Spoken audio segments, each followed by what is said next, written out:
Welcome to Cause Before Symptom with your host, James Carner.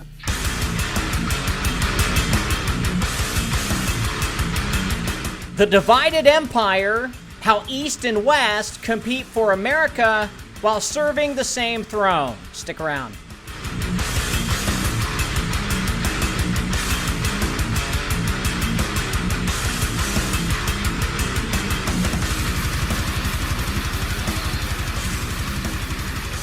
Welcome to Cause Before Symptom. I'm your host, James Carner. Today is October 1st, 2025, and tonight's episode is all about the East and the West, Chicago and New York, the Lee family or Breakspear, and the Orsini family. I have been doing a lot of work today trying to find even more evidence, basically proving that two families are actually competing against each other. And every year they meet at the Al Smith dinner to laugh in our faces about the ones that they've stolen to put into office. It's either China's going to get a hold of America for 4 to 8 years, or it's going to be Europe. It's one or the other. And so this is what we're dealing with. And I've got proof. You see, I don't do a show unless I can back it up with data. I've held myself to that standard ever since I started doing this show, and that's why I put my sources below through a Chicago-style bibliography with endnotes, and you can look up the information that I have that way. And any of you can challenge me and ask me, and I will get you information back that proves what I'm talking about. Now, when I talk about Chicago and the mob, who's controlled by the Lee family, and I also talk about New York, who is the New York mafia, who's controlled by the Orsini family, well, we need to put all this stuff together, and you need to understand how it came about and what they're doing currently and what their plans are, and that's what we're going to be talking about tonight. Shout out to everybody on the live chat Rumble. Number one warrior is Mr. Boots, sparking a spleefer. Boots is saying, warriors come out and pray ye. Hello, Pastor James and warrior brothers and sisters. We are the blessed ones. All right. Don't forget to hit that thumbs up button. Can I get an amen? Amen. Well, you could definitely get a goat. Yes, you have to hit that thumbs up button to like the show with the thumbs up on Rumble, because they only judge me based on how many likes I get versus how many subscribers. And we're slowly growing. But I do believe that the amount of subscribers we're getting here are actually more real than ones we would get on like YouTube or any other platform. So I do believe that that's a natural, growing, grassroots number, right? We're around, 2.3 thousand people. So not on the live, of course. Live we can be anywhere from 23 to 13, which are occult numbers, bizarrely, and sometimes up to a couple thousand, which we had a couple weeks ago, which was so bizarre. Number two warrior is Scorpion, saying the devil loves competition. The Joker called them tryouts. Absolutely, 100%. Yeah, and then once he tries them out, he turns them into opposing controlled opposition. Sheila, number three warrior, she's here saying, hey peeps. And number four warrior is Robert Gertison saying, peep peep. Hi Sheila, hi all. Number five warrior is Claire saying hi, hand wave. Sheila saying hi to Robert, Claire, Boots, and Scorpion. And Claire says hi to Sheilexi. Guys, thank you so much for being here. I really appreciate it. I say let's get into the shitty, crappy, horrible, breaking news. What do you say we do that, huh? Welcome to Shitty Breaking News with your host, James Carner, offering his shitty opinion. So government shutdown did happen, and there apparently was a bunch of federal layoffs, and also apparently there's some rumor that 200,000 FBI agents resigned. I don't think they have that many agents, so that doesn't make any sense. As far as the government shutdown, what are my opinions on it? My shitty opinion. I think this is, again, remember, the left and the right are all working together. Okay, they're blaming each other because that's what they want you to think. So the shutdown really is just about gaining control of the people, because once checks start stopping to come in, someone is going to get the fall for that. And so I think really this government shutdown is really going to make the Democrats look bad, because already their states are hurting as they deny federal funding now. And so they're going to have to raise their taxes, and it's just going to make the blue states worse. So I think what this is happening is this is a false Christian movement coming into America. And I do believe that Trump is trying to get out the communists from Chicago. We're going to be talking about the Lee family and how they are connected to the Breakspears and the Dent family and the 13 black nobilities. And, well, I think the government shutdown is going to favor the Republicans. I think we're going to see a red wave happen for quite some time. And the reason being is because, well, the Democrats spend. The Republicans conserve, but they both favor rich people. No joke. But the Democrats, they will spend more because they know their voters who receive money from, certain things like food stamps or disability or whatnot, that they're going to favor them, and that's just how they do it. Can't tell you anything other than that. That's what they do, how they do it, how they work, and, well, it is what it is. Jane Goodall, the primatologist and friend of chimpanzees, well, she died at 91. Okay, see ya. Trump to withhold $18 billion for New York area transit projects. Withholds $18 billion. That's a lot of money. I mean, a lot of money. I'm sure $18 billion, only maybe $2 billion of that will go into the New York area transit projects, and the rest is going to go into other pockets, and Trump wants that money. That's why he's withholding it. That's just my opinion. Israeli naval ship intercepts the Gaza-bound flotilla. I don't know if they blew it up, but regardless, Israel will not let food come into their ritual practice. They're sacrificing people to Lucifer, and they're not going to let you interrupt their little show. Pentagon plans widespread random polygraph testing, non-disclosure agreements to be added. That's funny. Widespread random polygraph testing? Well, looks like the Pentagon. Oh, I'm sorry. The Department of War is going to be weeding out some people. Okay, what we're seeing is a war between East and West for America right now, and because the East really kicked Trump's ass while he was president, because he was a pussy back then and couldn't do anything. Well, he's coming back in a full way, and he's going to do it with the military. Now, they're going to think, oh, that's Q, and we're all going to get QFS money. Yay! No, that's not how it works. It's never how it works. If it did, it'd be the first time in history of the entire human race that the government, when they accidentally get taken over, pay the people back. Don't go there. You're holding out for something that'll never come. You're just going to be disappointed. Why don't you just get disappointed now and get it over with? Because it's not going to happen. Joe Rogan backs excess war on woke garbage, fat generals. All right, well, Joe Rogan, he is definitely working for, I believe, the Orsini clan, not China. So he's leaning towards Trump, and he's leaning towards, the Christian movement. It wouldn't surprise me if Joe comes out and says he's a Christian, because here's the thing. They're setting us up for people to accept Jesus. They don't care if you accept Jesus, okay? They don't care. They already know that everybody in the world is God's children anyway. They don't care that you accept Jesus. They care about using you to go against the left and the communist agenda, because the Christians need to rise in order for this World War III to happen. Now, according to the Ethiopian canon, that won't happen. It's not going to happen.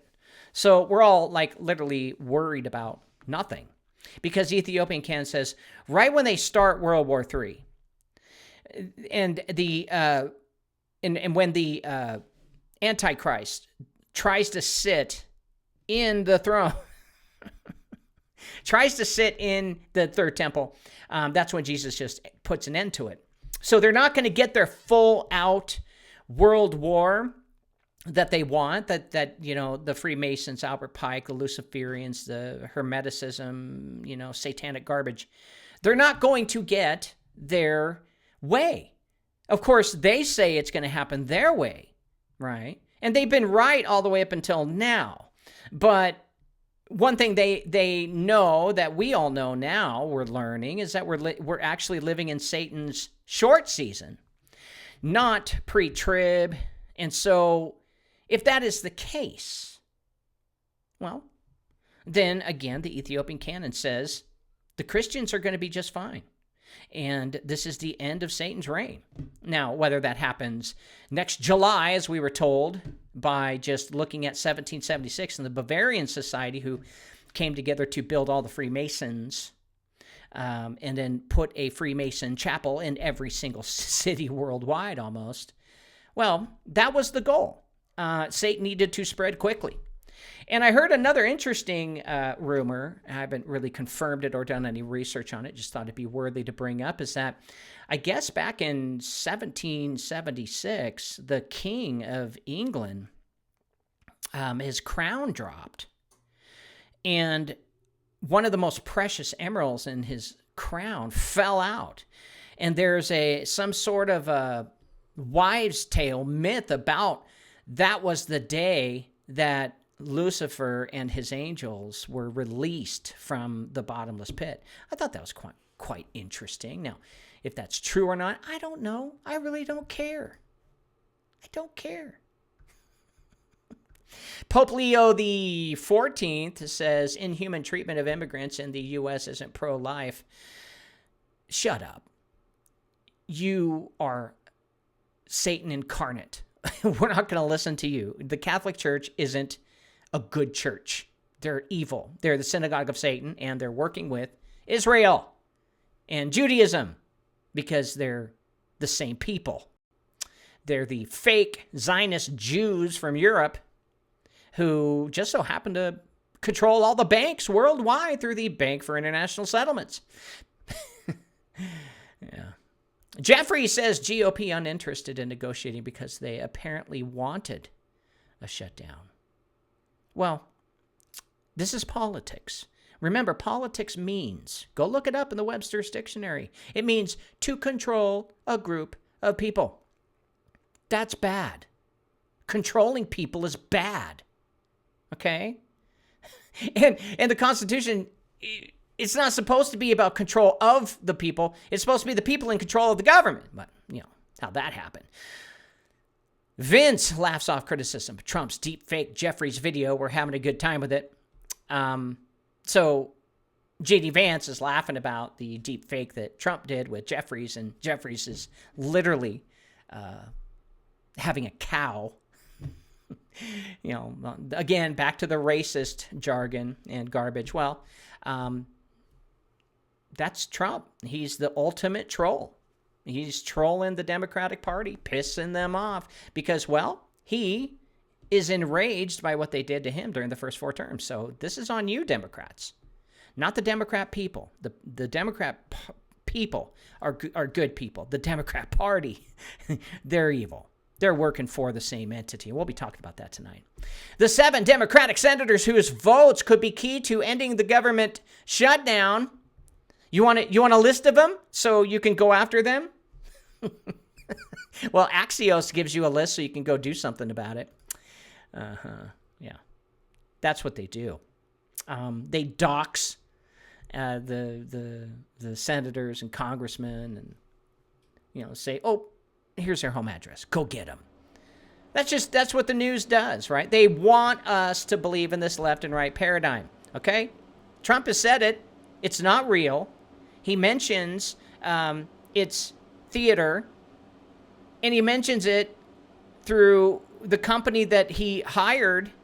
Who was it? Castle Rock Entertainment, which is a movie production company. It's all a movie. they're all gearing up for something big, some big event that's supposed to happen. Maybe they're waiting for Jesus to come. I don't know. And I don't care, because everything that the government does is the opposite of what we want. That's just the way it is. Nothing I can do about it. Sorry. And that's breaking news.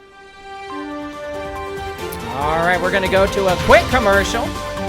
When we come back, we're going to talk about the divided empire, how the East and West compete for America while serving the exact same throne. Do you have tax burdens? Do you carry personal liability? If so, let me tell you why you have tax burdens and personal liability. And if you stick with me until the end, I'll share a simple solution to reduce the burdens you carry. When you put assets in your name, you also carry the liability. And by setting up a corporation, LLC, or partnership, you also carry the liability for the share of ownership you have in these organizations. So when you receive a W-2 form, 1099, or K-1 at the end of each year, that shows your liability for the assets you have carried in your name or your business name. The flow of liability works this way. You get a job, you take money in your name. When you are a contractor, you take money in your name.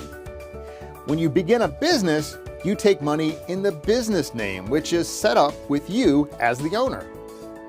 Nelson Rockefeller quoted, "The secret to success is to own nothing but control everything." He said this because when you own something in your name, you also own the liabilities.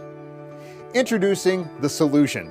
Begin an unincorporated association and remove assets out of your name while remaining in control and management of them. An unincorporated association is a state-registered entity that you can put assets into, is member-based and not tied to your name, has a tax-exempt EIN number, is private and not found when doing an online search. Whether you receive a 1099 or K-1 under your name, consider setting up your own unincorporated association and allow the association to be the owner of your assets and free yourself from the burden of personal liability. P.S. Join our affiliate program and receive payment for referrals. All right, we're back to the show. Tonight we're going to uncover the East and the West, Chicago, New York, the real cause of all of our grief, okay? Now, I just want to preface all of this with how we got here, okay? Originally about 2-3 years ago, I think around 2 years ago, really, I didn't have a show, but I used to have one a long time ago. You can go to Wayback Machine and look at jamescarner.com. You'll see my old website. And my show was all about uncovering the elites and government corruption. And for, I don't know, since the late 90s, especially in 95 when I got a hold of Bill Cooper's book, I started to research dynasties and try to figure out, well, who has the money? Where is the money coming from? How did they keep in control? And how do they manage this whole thing? Because I don't think going after just a corporation or a government or a country made any sense. If you're going to go after the head of the beast, you have to go to those who are making the decisions. And so for 20 years, I was under the impression from the research that I did, from books that I read, especially a book by Fritz Springmeier called The 13 Blood Illuminati. I don't think that's the real title, but The 13 Bloodlines of the Illuminati. And this book just so happens to be free on CIA.gov. Just type in 13 Bloodlines of the Illuminati, and they'll give you a PDF, a hacked version of it. It's not the full version. Even Fritz made that clear. But I always thought it was this 13, list of families like the DuPonts or the Rockefellers. And somewhere in there had to have been the Rothschilds, because I knew that they were a financial arm of this whole thing. But I thought that because it was those 13, that they were the real ones And for a long time, I did research on all those families, and I really couldn't find any real connection to old money. And it wasn't until a guy on YouTube that I saw, his name is Santos Bonaccini, I think Bonacci or something like that. Santos. When he said in an interview with some dude, and he's like a holistic New Age guy, and he does a lot of teachings on New Age philosophy and, who's really controlling the government. And he exposed a name I never heard of before. He said, the Orsini family. They're the ones controlling the world. And I'm like, huh? Who's that?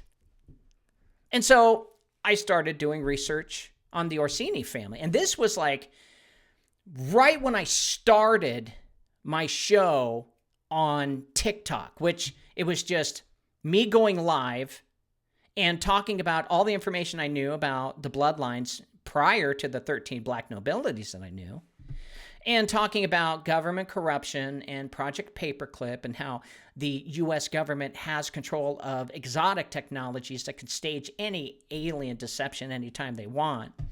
So the real thing that really hit me was, as I was doing the TikTok and answering questions and doing short little video clips of conspiracy theories and my thoughts on it, the TikTok just exploded. And not even within maybe, I would say, 8 months to a year, somewhere between there, we got up to around 160,000 subscribers. And then when I would do it live, I did bot or not, because I thought we've got to have a show that's entertaining and also a show that makes it plausible deniability for them to shut me down, because I'm just, doing a game show about conspiracy theories, but they still shut it down. Shut my account down.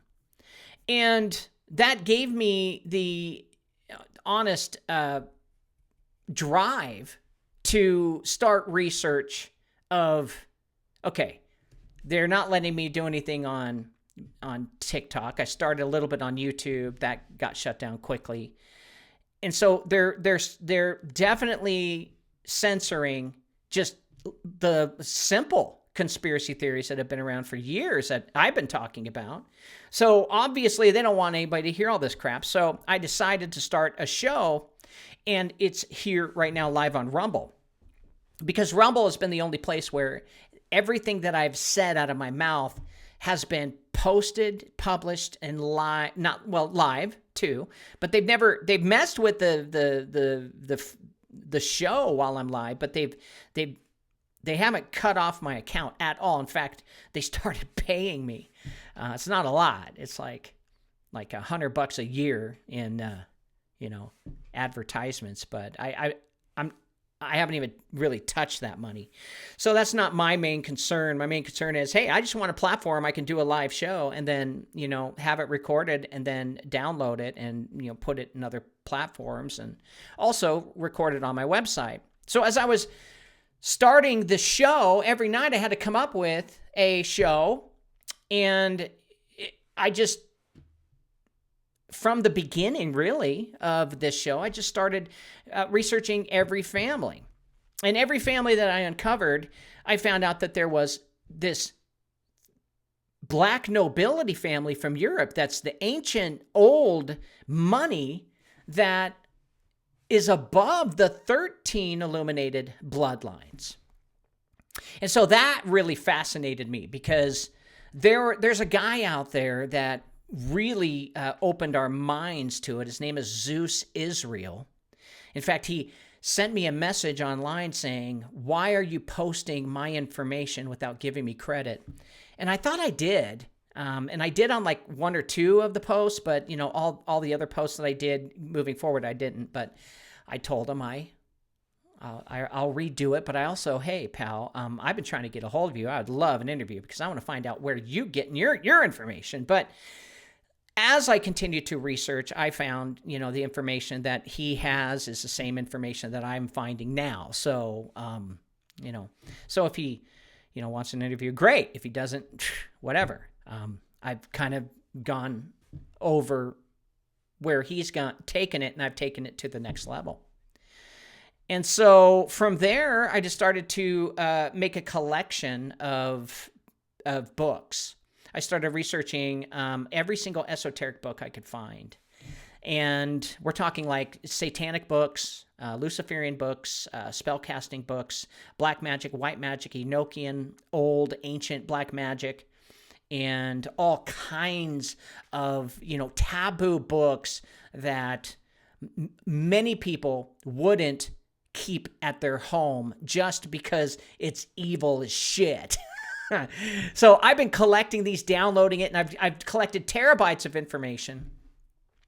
And then I started feeding it into artificial intelligence because I can't read all of these thousands of books all at once. So I started, honing down on keyword search, and not only just keyword search, but relationships and family names. And then I started to uncover this hierarchy of families and where they started, where they got their money, and how they married into certain families to build the empire, and how certain families, moved from one part of the world to another part of the world, like how the Breakspears were kicked out of the black nobility because they were the ones that secretly controlled Europe during the Dark Ages, or when Lucifer was locked into the pit for 1,000 years. So all of this stuff just fascinated me. And as you and I were doing this show together, the information started to pop up. And then I found the 13 black nobility families. And then we found the real ones who are in control. And through movies and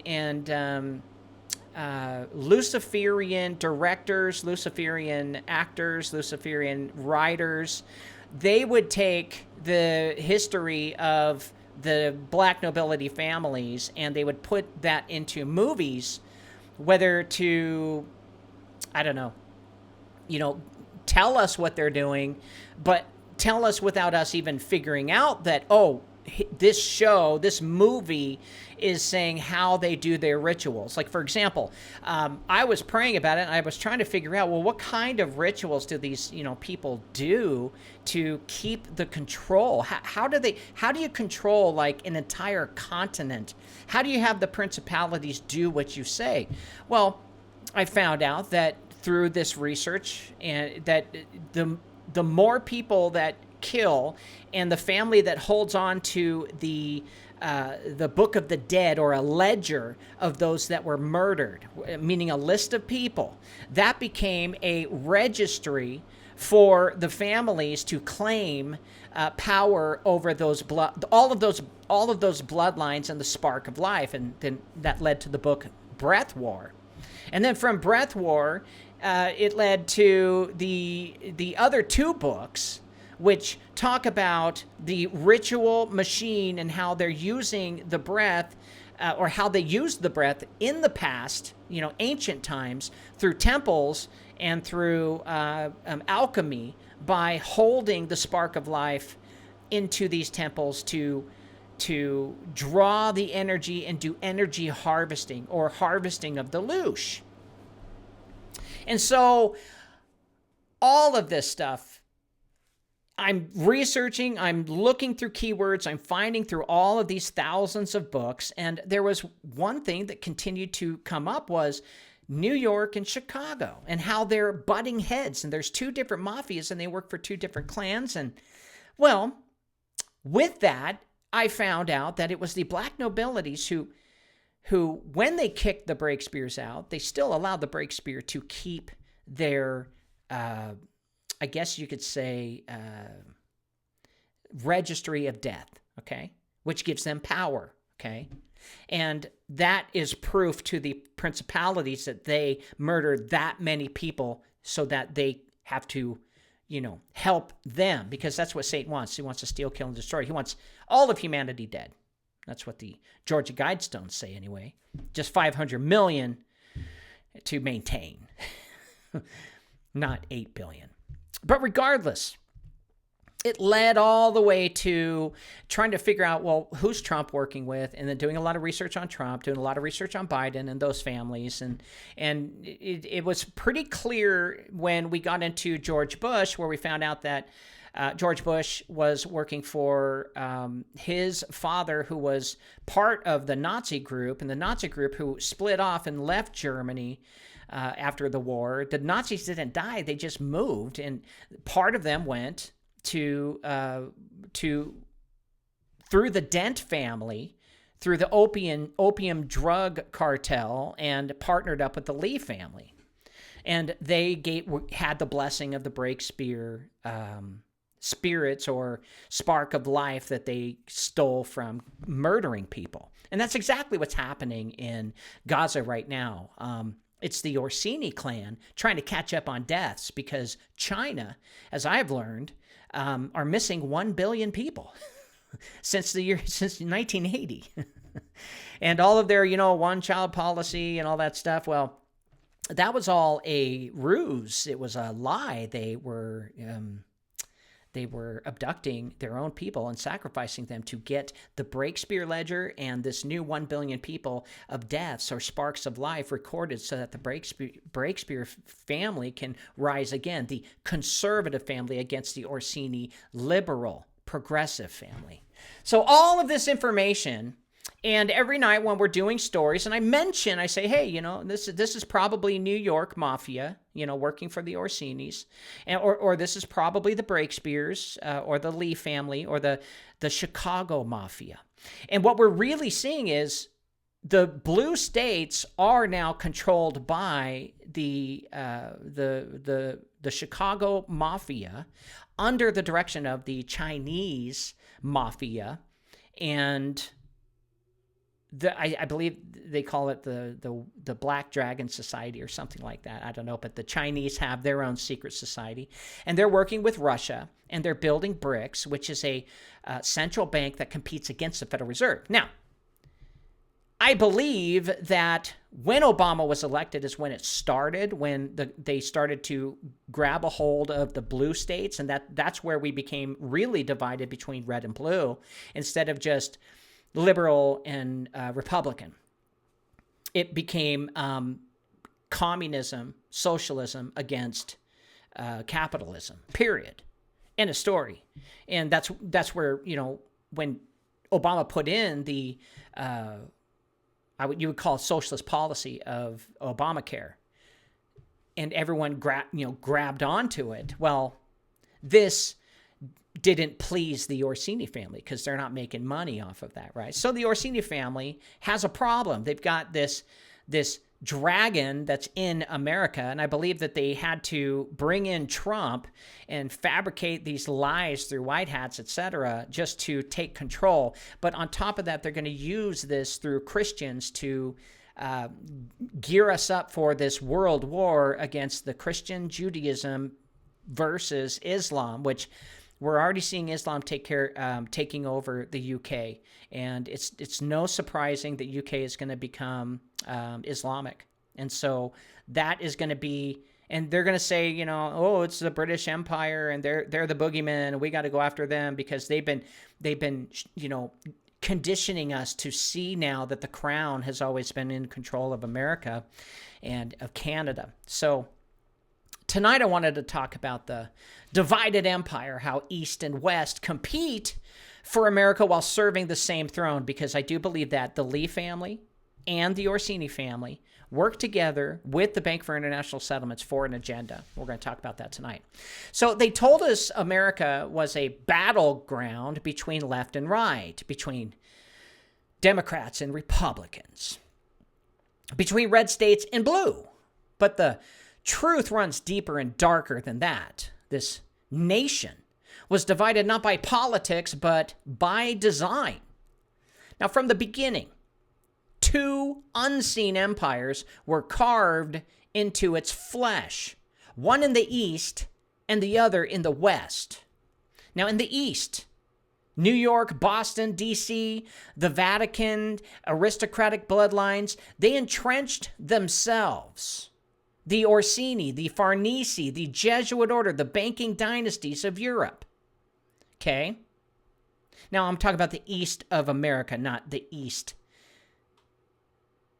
and China. In the East of the United States, the New York, Boston, D.C., The Vatican's aristocratic bloodlines entrenched themselves. The Orsini, the Farnese family, the Jesuit order, the banking dynasties of Europe. Okay? The progressives. Now, they infiltrated our churches, our courts, and our currency, the Federal Reserve. And they wear the mask of religion, but wield the tools of finance. And through the Federal Reserve, through Wall Street, through the illusion of democracy, they became our priests and our puppet masters. All of you can agree with that. And in the West, in America, in the West, Chicago, San Francisco, Seattle, rose another branch of the throne, forged by the British crown, but refined by the East India Company and carried into modern form by Chinese dynasties like the Li family. And they didn't need cathedrals. They built, instead of religion, corporations. And they didn't need to preach from the pulpits. They engineered addiction through opium, debt, and data. And Chicago became the center of laundering, trafficking, and covert deals. And behind them stood BRICS, the alternative world order that was never truly separate, but always subordinate. And all of the information I'm telling you tonight, it's backed by data and facts. I have my sources below. Now, at the peak of both systems sits the same entity, the Bank for International Settlements. Thanks to Catherine Austin Fitts, who told us all about them, everyone thought that the International Monetary Fund or the World Bank were the biggest. No, these guys are the bad puppies. They're the invisible throne in Basel, Switzerland, right next to Geneva, where Satan's throne is. It is the bank of central banks, or the central bank of central banks. It's the clearinghouse of power. It's the modern temple of Mammon, and its clients wear different flags, but its masters speak the same tongue. And who are these masters? They're not presidents. They're not popes. They are fallen, ancient, and they do not crave wealth. They crave worship. They demand breath, obedience, and sacrifice. So this isn't this isn't a political war. And this also is not East versus West in America. This is a ritual. And America is the altar today. Now, the crown was never removed from Rome to Rothschild. And to understand who truly governs America, we must begin not in Washington, but in Rome. Centuries before the United States existed, power was already consolidated, but not by armies, but through bloodlines, families, dynasties. Now, the Vatican crowned kings, the Vatican forged empires, and the Vatican installed its own papal families who ruled through both spiritual legitimacy and territorial authority. And among the most powerful was the Orsini family. They're a dynasty that produced popes, cardinals, and military commanders. Now, they were not just clerics. They were warlords and bankers wrapped in cassocks. And alongside them stood the Breakspears, an English line that produced the only English pope in history, Pope Adrian IV. But Breakspear's significance is not ecclesiastical. It's architectural.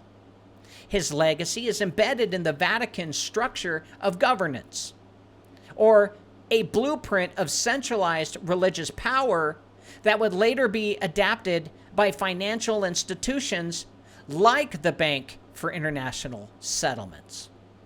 The papal model was replicated in silence, one throne hidden behind many veils. Let me take a step back here so you understand. The Orsini family and the Breakspear Breakspear family, though working together, at the time were fighting each other. They were the Welfs and the Ghibellines. Now, as documented in the book Occult Theocracy, the Orsini didn't disappear with the Renaissance. They infiltrated the secret societies of Europe, including the Carbonari and Freemasons, where they helped script the political revolutions of the 18th and 19th centuries. It was Felice Orsini, descendant of this line, who attempted to assassinate Napoleon III and was later described in the French legislature as the man who executed the will of the Orsini through war. Now, they were not reactionaries. They were authors of the pageantry of conflict. But while the Orsini operated in Europe, another hand was shaping the East, the Rothschild dynasty. Now, through carefully controlled banking families like the Warburgs and Schiffs, they constructed the financial infrastructure for global dominance. The Vatican gave them spiritual covering. The Rothschilds supplied the books, the loans, and the ledgers for all of the 13 black nobility families.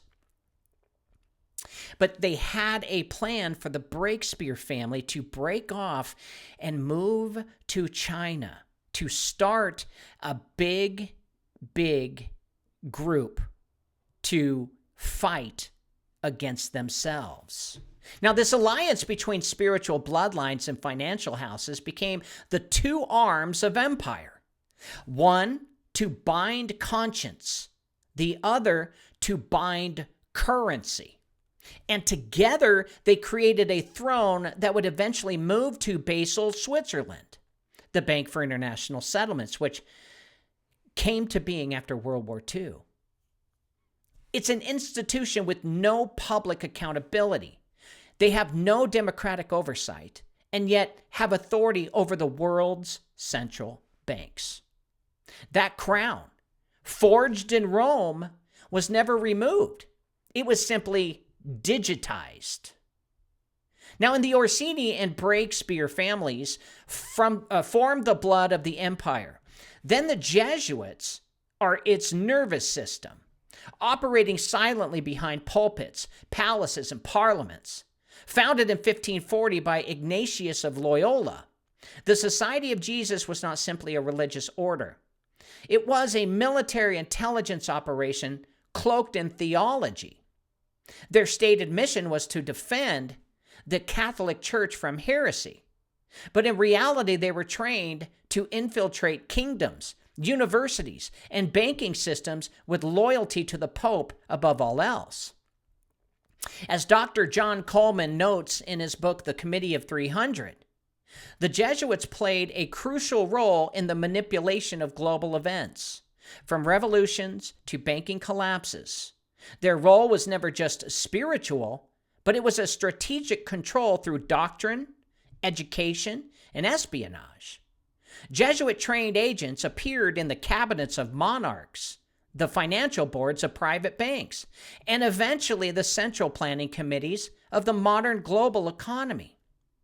You can think of the guy who was in control of the Bank of Canada, which is the central bank, and now he's the Prime Minister of Canada.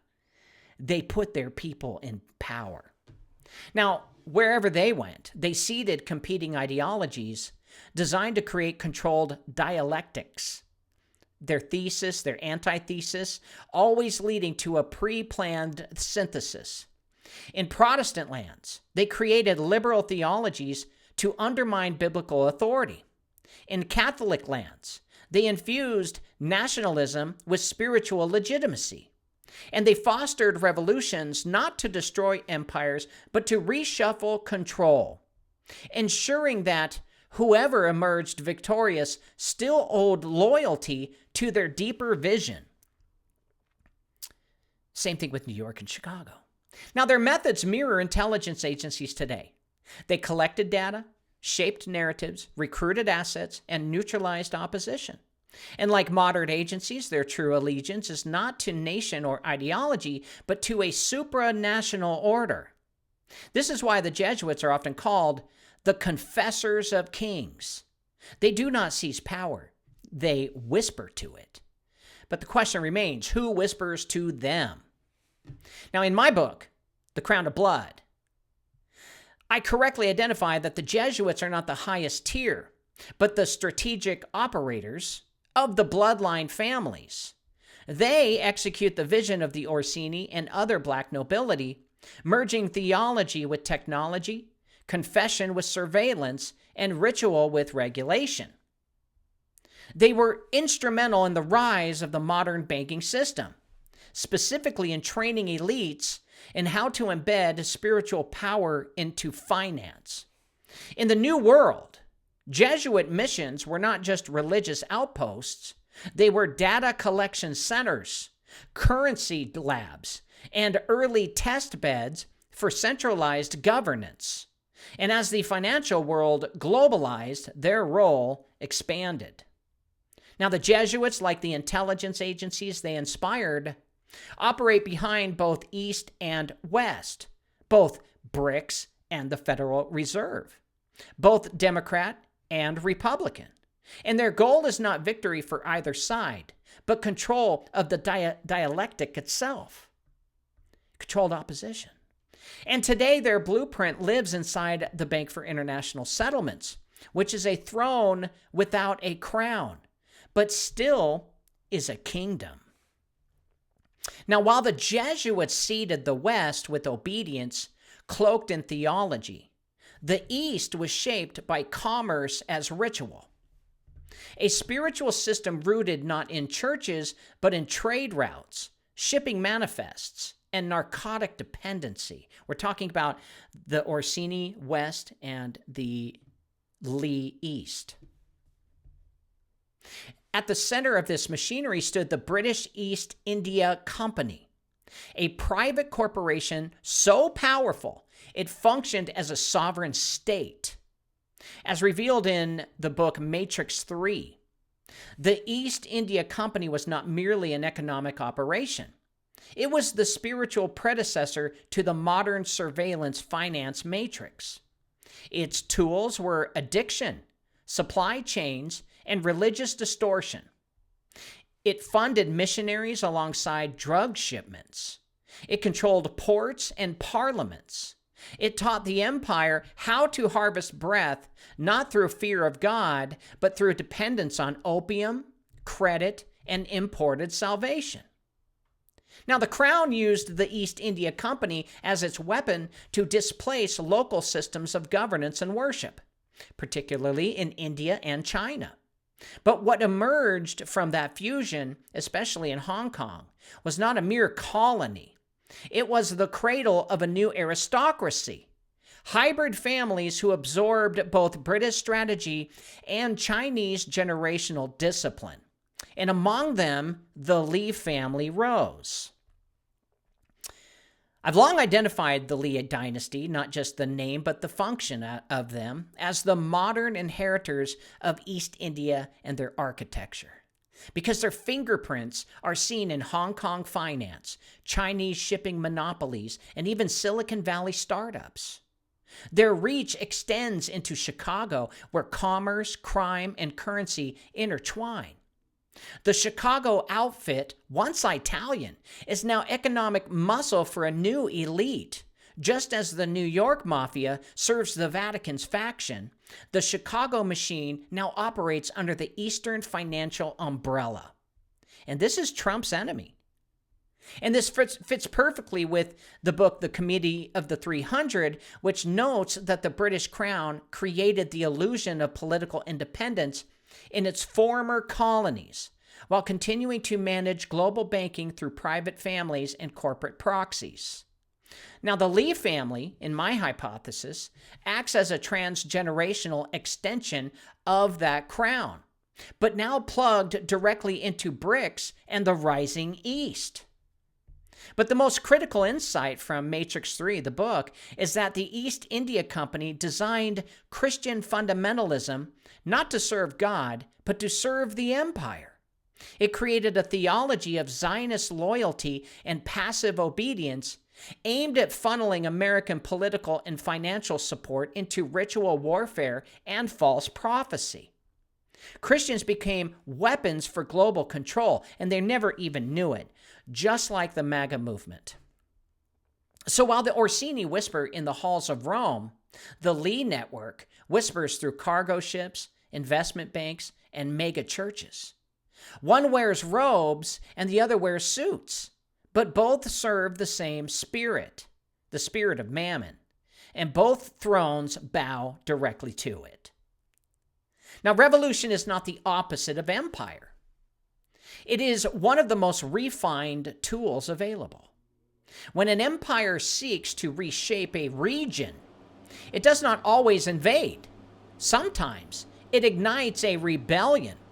And when the smoke clears, the architects of that rebellion takes the throne under a new name, but have the same allegiance. This is the strategy of the Orsini bloodline. They're masters of ritual revolution, as we saw in the last year's Paris Olympics, where they showed us during their performance that a revolution is coming to the world. All designed. They're telling us what's going to happen in the future, just like the other Olympics like 10 years ago said that a pandemic was coming. Now, as revealed in the book Occult Theocracy, Felice Orsini, a descendant of this Roman aristocratic family, attempted to assassinate Napoleon III in 1858, and his ties to Giuseppe Mazzini, the infamous revolutionary and high-degree Freemason, run very deep. Both were members of the Carbonari, which is a secret society operating as a ritual front for the papal nobility, both using chaos to consolidate control. Now, the Orsini's failed bombing of Napoleon III was not a random act of terror. It was a Masonic sacrifice, a signal of blood meant to trigger geopolitical realignment.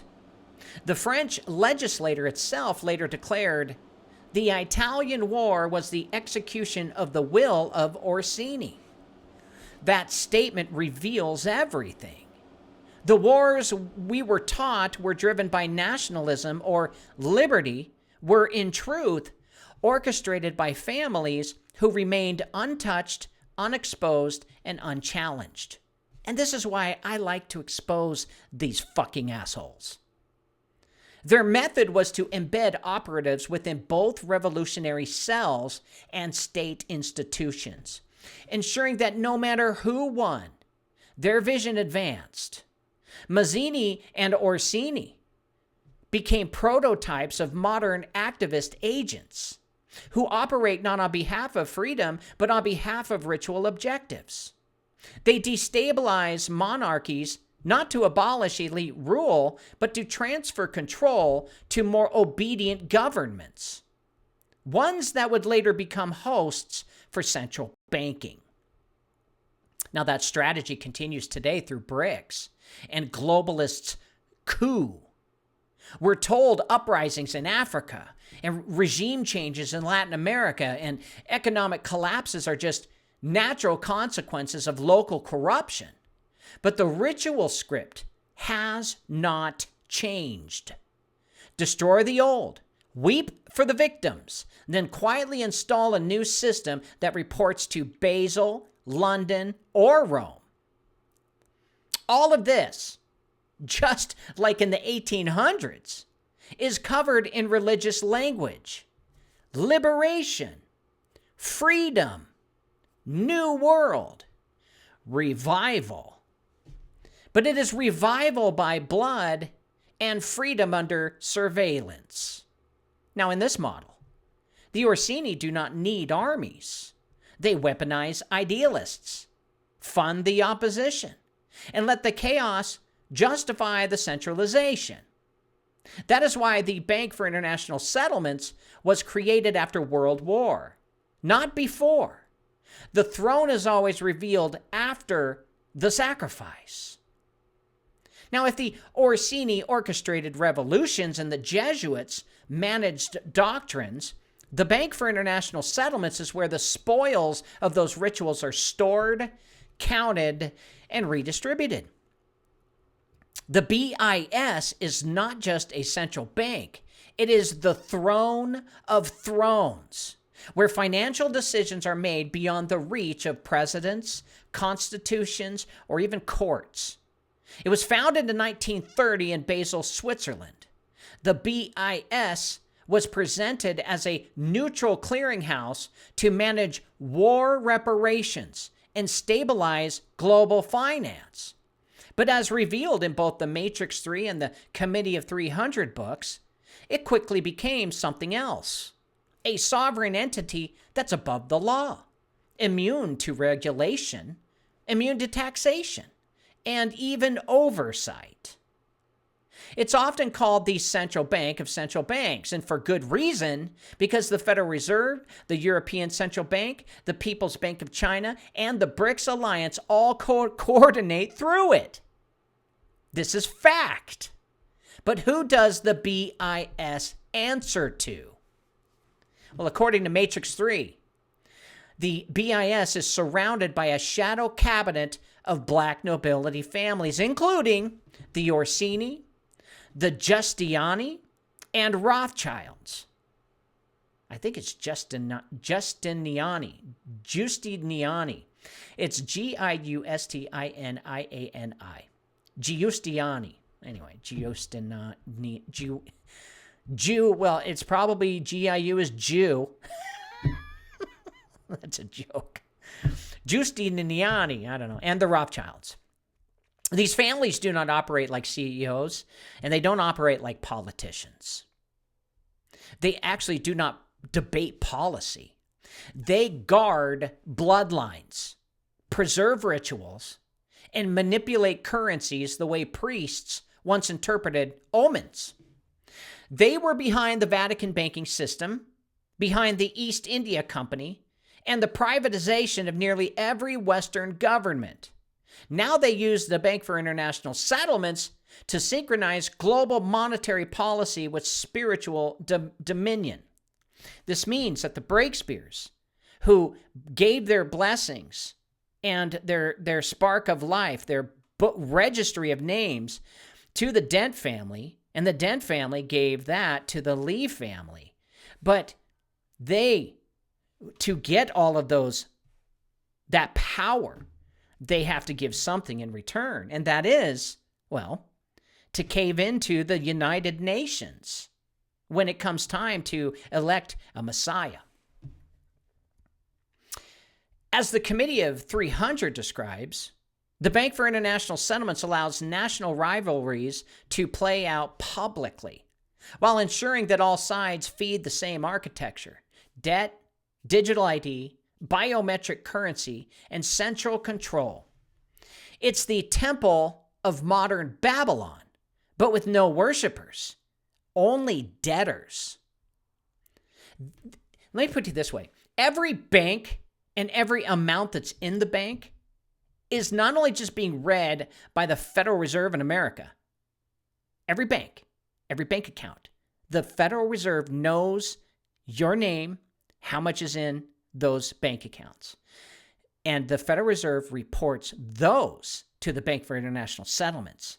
So that means the East and the West report all of their earnings or report all of the ledgers of everyone's money into the Bank for International Settlements. The reason being is so that not one new family or new money comes into power too quickly to overthrow their kingship. And yet this temple is always guarded by myth. The myth that capitalism is free, that BRICS is anti-imperial, that the Fed is American, that China is rising independently. But when you follow the ledgers, when you trace the gold, When you map the collateral, you find that all roads lead to Basel, and all thrones are bowed before it. It's not just economics. It's spiritual, ritual governance. A place where fallen powers speak not in tongues or prophecies, but in bonds, swaps, and black budgets.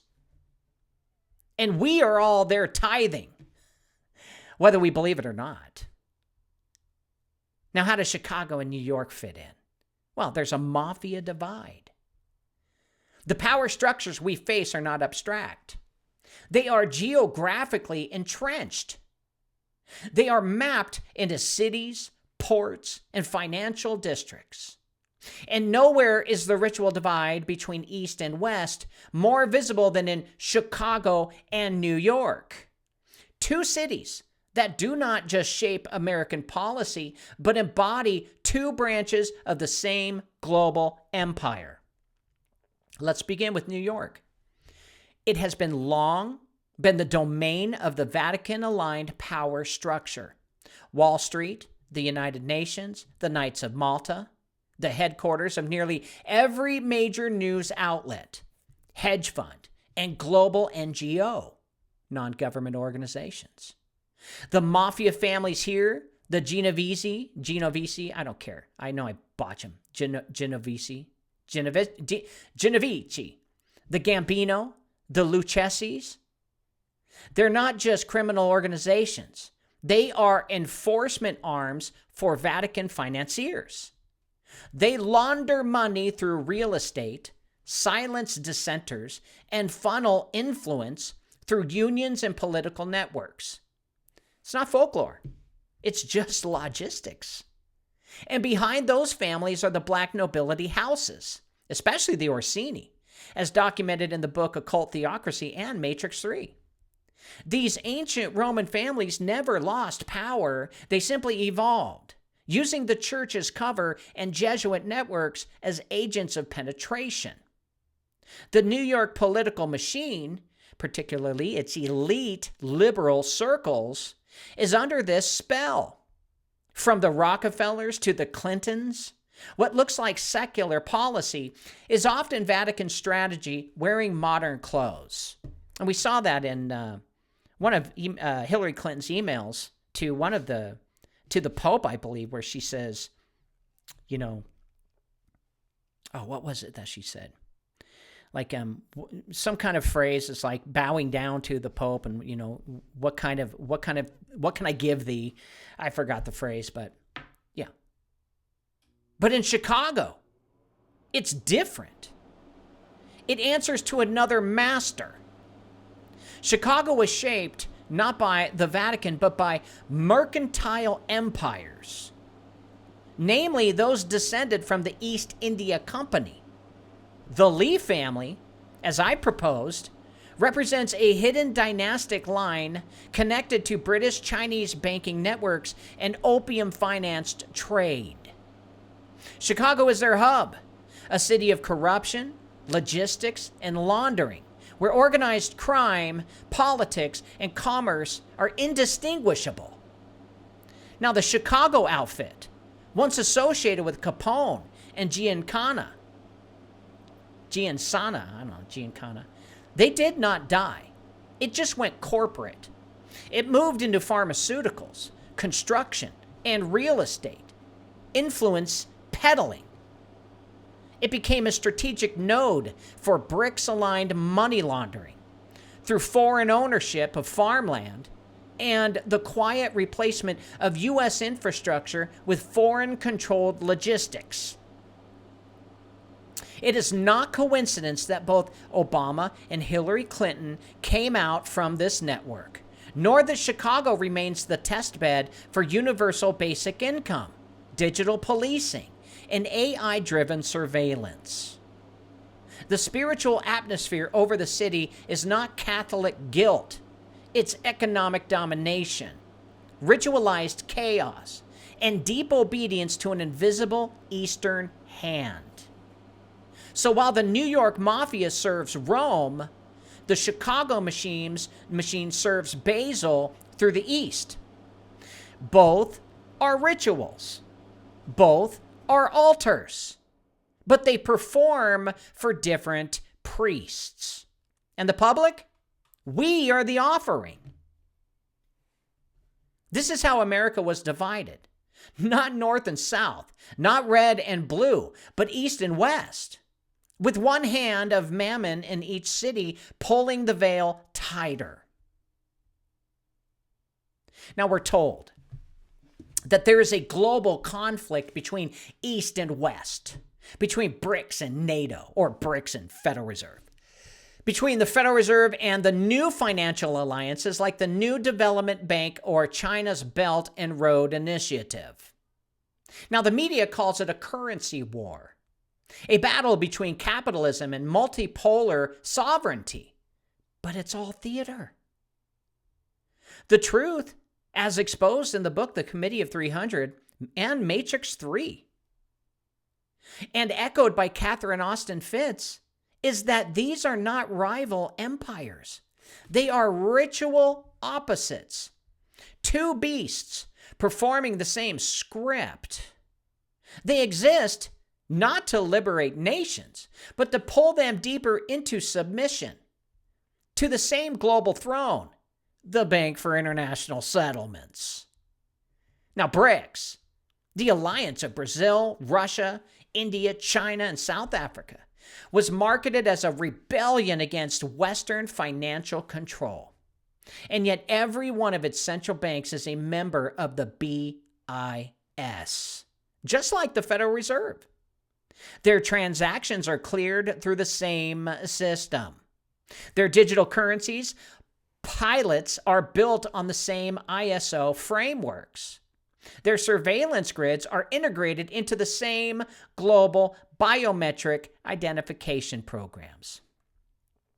Now, Catherine Austin Fitts warned in her book, Unipolar versus Multipolar World, that this was the illusion of decentralization.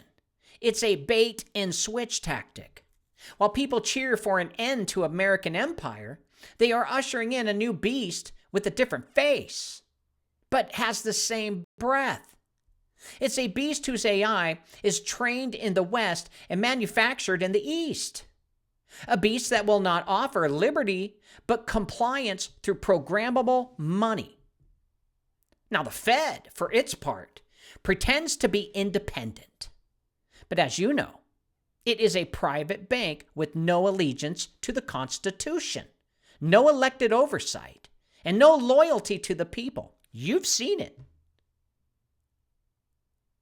Its policies echo decisions made in Basel, London, and behind closed doors at Davos and Jackson Hole.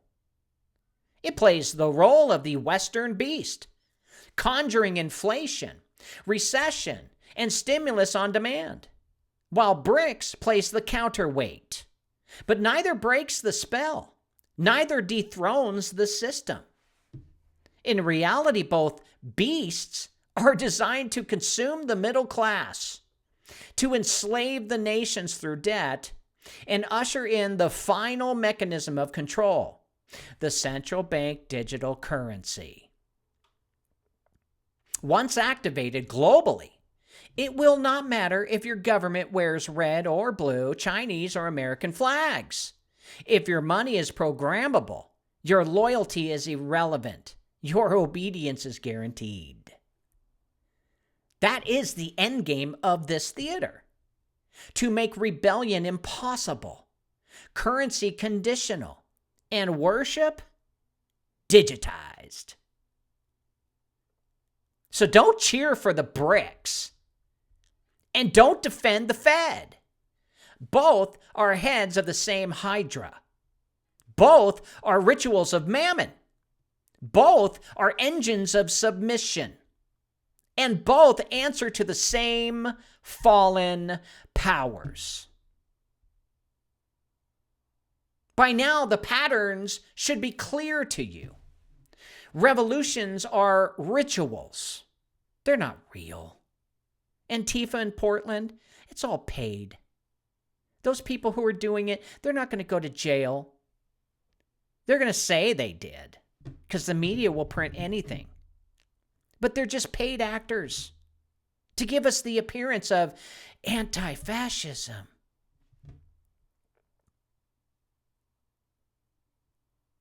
The patterns are clear. Revolutions are rituals. Central banks are altars, and elite bloodlines are not merely human, they are just the conduits.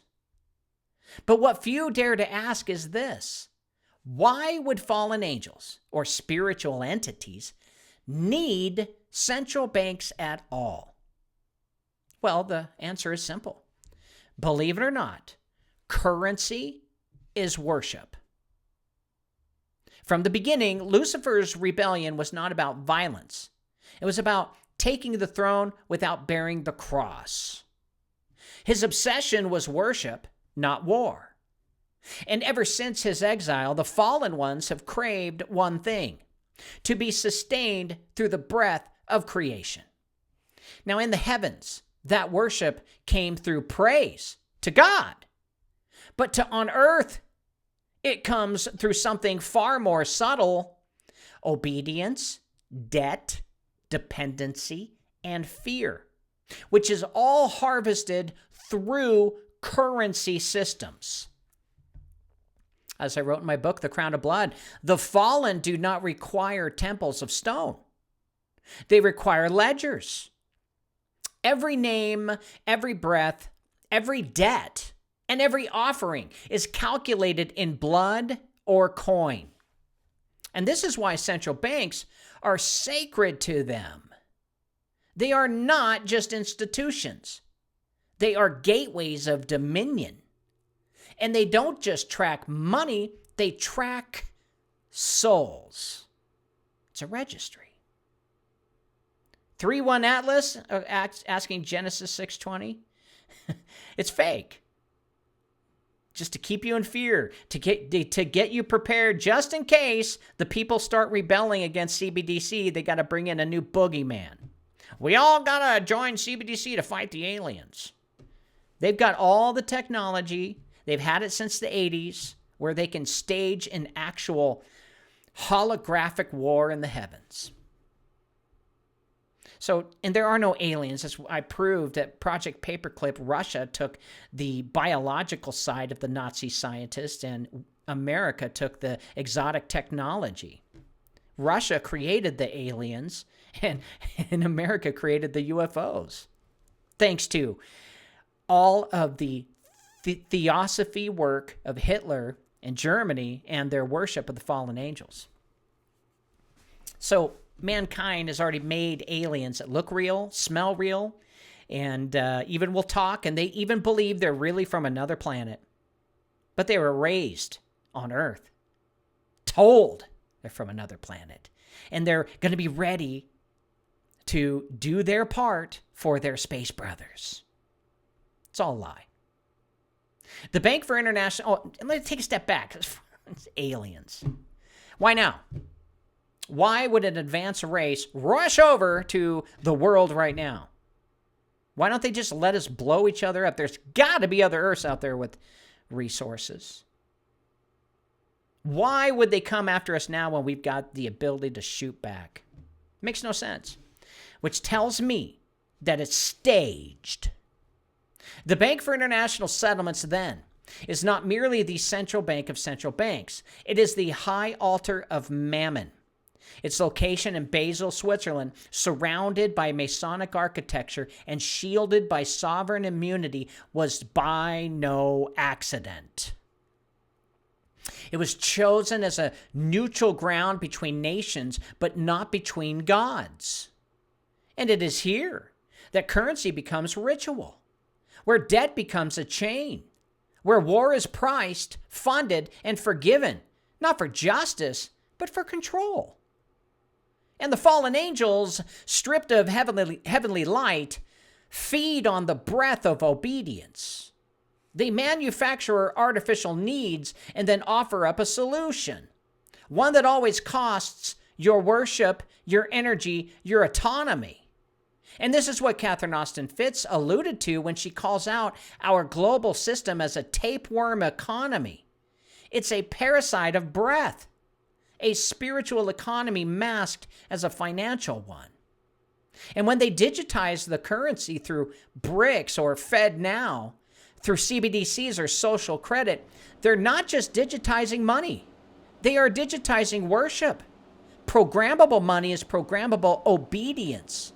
Refuse the ritual and your access to food, medicine, or shelter is just cut off. That's not economics. It's idolatry, enforced through algorithm. And the reason fallen angels need central banks is the same reason they tempted Jesus Christ in the wilderness. Hey, bow to me and I'll give you the kingdom of the world. Their economy was always spiritual. Their offer has always been the same, however. But unlike Jesus Christ, our leaders said yes. Now, as America divides under the weight of its own illusions, because believe me, everyone, even though they say they're woke now, they're still under the conditional spell. A final conflict is being staged. And it's not merely political. And it's not merely economic. It's actually religious. But not in the way that most think. What we are witnessing is the slow construction of a scripted holy war. Or a new crusade. Designed not by prophets, but by planners. Where both the Christians and the Muslims are pawns of the same throne. Let's begin with what's unfolding in the United States. Under the guise of Christian revival, we see the rise of patriotic nationalism, evangelical fervor, and a call to return to godly values. And figures like Donald Trump, who is not a Christian, are increasingly presented not just as politicians, but as messianic figures. Trump speaks at megachurches. He's blessed with shofars. He's called the Anointed One. But behind the scenes, he is surrounded by Zionist handlers, Jesuit advisors, and Masonic financiers. His rise is not random.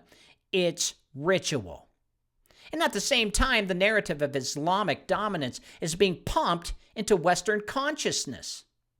Whether through mass migration, implementation of Sharia law in European courts, or isolated incidents of violence, the West is being groomed to see Islam not as a religion, but as a threat to civilization itself. This is especially true in the United Kingdom, where Christianity is criminalized, while Islam gains state protection. And just like in the United States, this is not organic. It is orchestrated. What connects these two worlds? The Bank for International Settlements. The BIS funds both sides. It controls the central banks of Christian nations and Muslims nations alike. It finances the wars, rebuilds the ruins, and installs the puppet leaders who will keep the conflict going just long enough to usher in the global solution: peace by digital surveillance, redemption through control. In the book Matrix 3, we see the fingerprints of the East India system in this exact strategy: create a conflict between incompatible theological systems, and while the people rage, build a global monetary temple over their heads. The supposed rise of Christian America under Trump is not revival, it's bait. A spiritual decoy designed to lure in the delusioned, the angry, and the devout. And once gathered, they will be used to wage a holy war against Islam, while the real architects remain untouched. Meanwhile, Islam is also being used, not as a monolith, but as a ritual scapegoat, a tool of destabilization and a reason for increased militarization, biometric controls, and civilizational warfare. Both religions are being desecrated. Both scriptures are being weaponized. And both sides are being told, this is the end. Your Messiah is coming. But the one who steps into the center of this conflict will not be Jesus nor Mahdi. He will be the Antichrist, a unifier, a peacemaker, and a banker, a false light built on ritual blood and economic bondage. It's not a culture war. It's a countdown to canonation and coronation. The new crusade is not for God, it is for Mammon, for Basel, Switzerland, and for the final throne. And guess what? It always ends in blood. From Rome to Jerusalem, from London to Basel, the transfer of power has never happened peacefully. Not truly.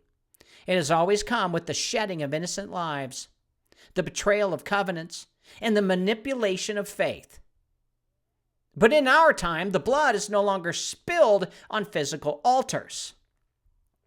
It is spilled in digital systems, in economic rituals, in ritualized suffering, televised and quantified for our profit. In fact, people who freak out over every time they doom scroll, they are being siphoned into the system so the global powers can write your name down, that you're giving the breath of God to them and then offer it up as a sacrifice to the fallen angels. Remember, they can't breathe without the spark of life. They're stuck in the middle between earth and heaven. And why I wrote my book, Crown of Blood, it wasn't a metaphor. It's real. It's war not by a man, but by a system. One forged by fallen angels, maintained by elite bloodlines, and worshipped unknowingly by billions. Remember, if you're doom scrolling and you start to feel doom, you're worshiping the devil. Sorry, but he got you.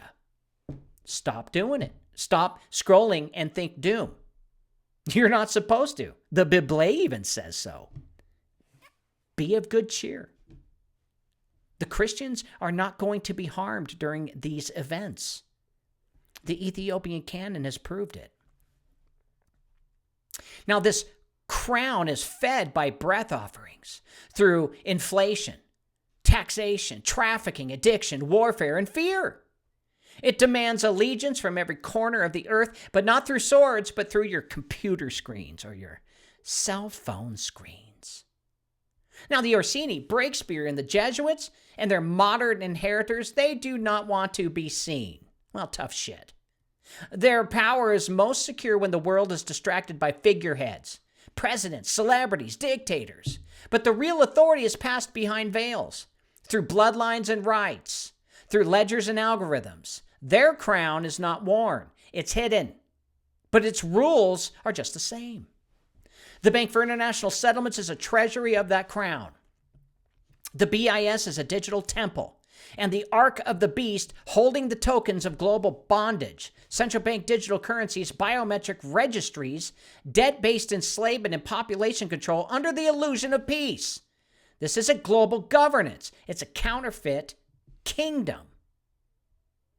Don't accept it. And every beast rises to serve it. BRICS, the Fed, the IMF, the United Nations, the Silicon Valley prophets of AI. And yes, even certain megachurch leaders who unknowingly preach sermons that prepare minds for submission rather than repentance. It's too bad. But this is not the end, because there remains another crown, the crown of thorns. And it was not offered in secrecy, but in open sacrifice. It was not forged in ritual murder, but in willing atonement. And that crown is still offered to those who refuse the blood-stained coins of this world. The war between the two crowns is not coming. It's already here. You're already enlisted. Your allegiance is already being tested by what you tolerate, by what you bow to, by what you refuse to see. And so we end it here, not with fear, but with clarity. America was never the prize, folks. It was the battlefield. And the real war is for your breath, your obedience, and your soul. Choose your king. Choose your crown. Because soon one of them will choose you. So now you see it, folks. In plain day, I've given you the architecture of the entire beast system worldwide and how they're using America to feed off of us. Now you know the war was never between East and West, not between BRICS and the Fed, not between Democrats and Republicans, because it was never about freedom versus tyranny or capitalism versus communism. That was the ritual. That was the mask. The truth is this: America has been divided by design, split between two thrones, both serving the same ancient master. New York and Chicago are not political cities. They are ritual gateways. One ruled by the Vatican's black nobility and the other by the East India's financial offspring. The Jesuits whisper in the East. The syndicates move in the West. But the voice behind them both echoes from a deeper place. One not bound by geography, but by rebellion. So basically it's like this. They already have a global order.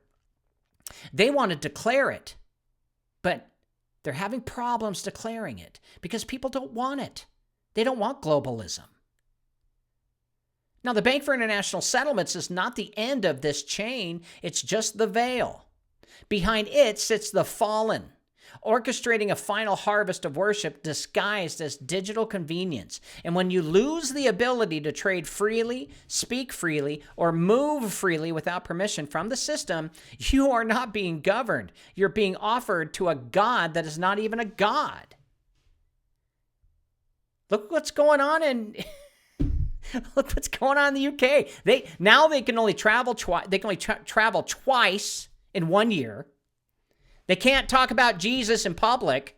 They banned Bible.com. That's because they took their guns. America, don't give up your guns. God gave them to us. Even the angels have weapons. This is the empire that Jesus refused when Satan offered him all of the kingdoms of the world in exchange for worship. But our world said yes to Satan. You don't have to. And now the crown sits on a throne of blood, surrounded by false prophets, counterfeit revivals, and rituals of finance that are masked as policy or terms and conditions. Yet even now, the invitation still remains. God is not absent. His throne is not digital. His registry is not programmable. His kingdom is not of this world, but it invades it through hearts that refuse to bow to lies. You are not powerless. You are the temple. You are the breath that they cannot counterfeit. So take back what was stolen. Refuse both sides of the ritual. Deny the illusion of division. And declare out loud without fear that you belong to the King of Kings, whose government shall have no end, whose economy is real justice, and whose currency is the truth. Because when this divided empire falls, and it will, you'll want to be standing on the rock. You will not want to be bending in the rubble. Why do 75% of people feel exhausted all the time? The answer might surprise you. In the 1920s, Standard Oil decided to dive into medicine. They pushed synthetic petroleum into our drugs. Sure, it masked symptoms, but it wrecked our guts. Our good bacteria, which fight off parasites and heavy metals, got wiped out by crude oil. But here's the good news. We can fix this by going back to nature. Introducing Elite Potion, the world's top detox program. It restores your good bacteria by removing toxic threats like aluminum, strontium, barium, and parasites. Imagine feeling energized and alive again. They said there couldn't be a pill that did it all. We invented it. Visit elitepotion.com and reclaim your health from synthetic pharmaceuticals. Your body will thank you. This has been Cause Before Symptom. I'm your host, James Carner. Tune in tomorrow night when God gives me another revelation to tell you guys all about. God bless you, God keep you, and God thank you for supporting my show. Go to my website, jamescarner.com, and download my free books. There's 3 of them. And sign up to my newsletter. That's the only way I could get a hold of you if I get shut down. And go to elitepotion.com and sign up to my award-winning detox potion of removing parasites and heavy metals. It's what's killing the temple. And if you could all do me one big favor, if you could all just try to love your neighbor, well, I do believe this world would be a better place. We'll see you tomorrow.